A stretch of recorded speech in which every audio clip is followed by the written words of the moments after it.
Novak, if you could, just your thoughts on today's match. It was a tough battle. So far, the toughest match of the tournament for me. And the opening 2 rounds, obviously felt well, played good. But the pace of the ball and the speed of the Nishikori's tennis today was just higher than the opening 2 rounds opponents that I had. I mean, he was standing close to the line. He was not missing much. Usually, he plays a high-risk tennis, and I know his game pretty well. We played many times over the years, but I thought he played great, and he didn't give me much time. He wanted to make me uncomfortable and defensive, and he managed to do that. I felt like for maybe set and a half, but once I adapted to the pace of his ball, I felt better on the court. I felt like I'm starting to gain the momentum and control of the match. Served well when I needed to, and just when I was up, I just kept pushing and kept applying pressure on his service games. All in all, I thought it was a high level of tennis, good quality tennis from both of us, and had to work for this victory, and I'm glad because it feels satisfying to go out from the court with a win against the player who was playing really in great form today. Thank you very much. Questions, Matt? Yeah, Matt Futterman from the New York Times. You seemed, as the match wore on, as you sort of referenced it, that you had both a heightened level of intensity and bringing your game up to another level, but also a heightened sort of playfulness with the crowd. And I'm curious how you're able to balance those things. Obviously, you've been doing this for a while, but what is going through your mind? Well, it depends on the moment. I think we all try to bring the intensity on the court because, at the end of the day, that's why people come to see you, and they want to see good tennis. They want to see you involved in the match. They want to see you bring the energy. And Arthur Ashe is the place where you bring the energy, that's for sure. Where you feel this kind of electric atmosphere, particularly in the matches like this where it's decided in a few points. The crowd was involved. It was loud, was nice, and I thrived on that. So, yeah. Very good. Willie? Willie Weinbaum from ESPN. Novak, amid all the focus on your records and the ones you're pursuing, what do you most want people to see in you beyond the numbers?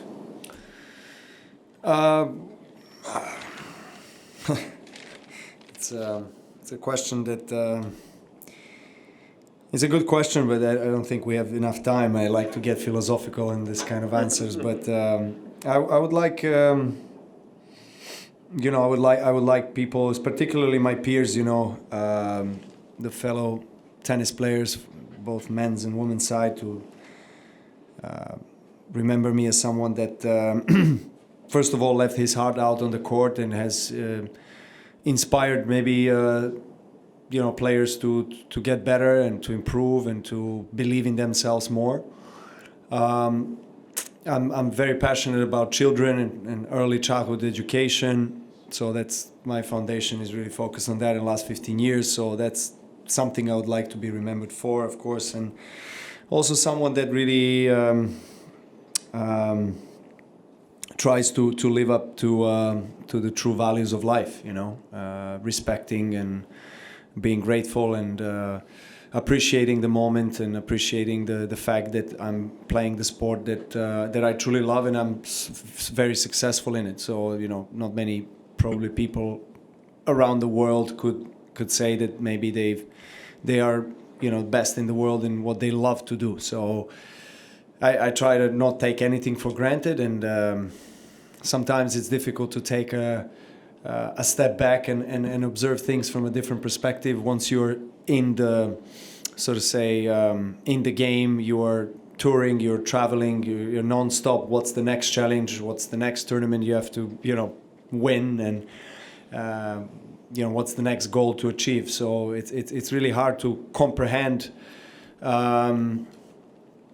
sometimes life from a bird's eye perspective for me in terms of tennis, because I'm so involved right now on the court, and there's so many things that I want to achieve still on the court. So, but all in all, I would love to leave the legacy, first of all, as someone that is a good human being, you know, someone that people respect as a person, that has good character, and of course then after as a tennis player. For me, those things are more important than results. But you know, you can't have everyone liking you. You know, everyone has their own preference.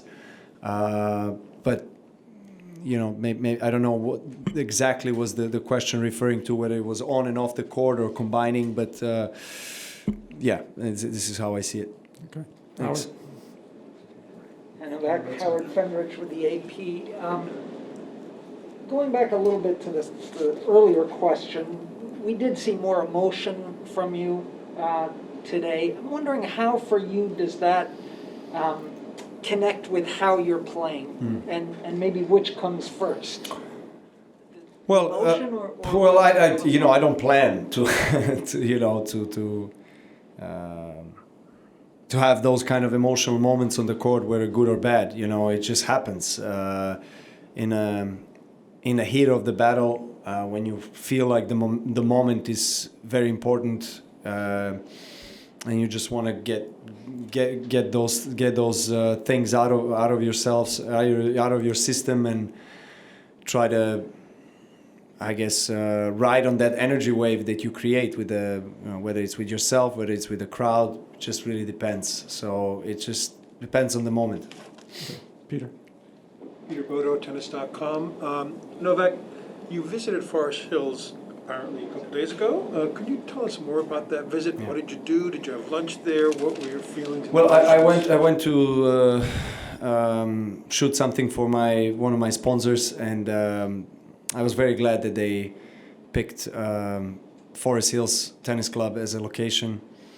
After I was done with my commitment, I walked around, and I was really happy to see the history of the club that hosted the US Open for many years. I think it was up to 82, 83, something around that, when it moved to Flushing Meadows. But the center court is stunning.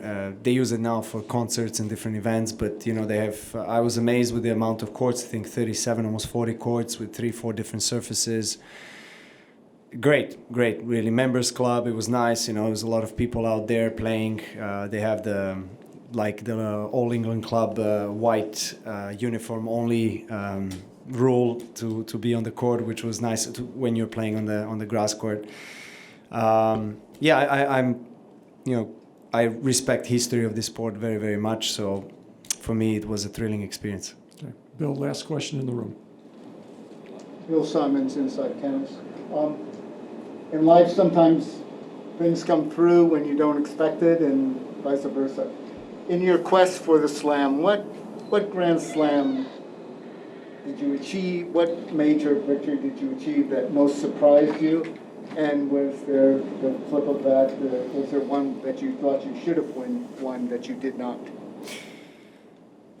Well, I would not be honest fully if I told you that I don't think, or I don't believe, or I don't visualize that I can win every single Grand Slam that I play in. So I'm not surprised when I win slams and big tournaments, because that's always a goal. It's a very clear image in my head, and I try to do everything I can to get my hands on the Grand Slam trophy. And you know, I've been fortunate to really have a lot of success in the Grand Slam.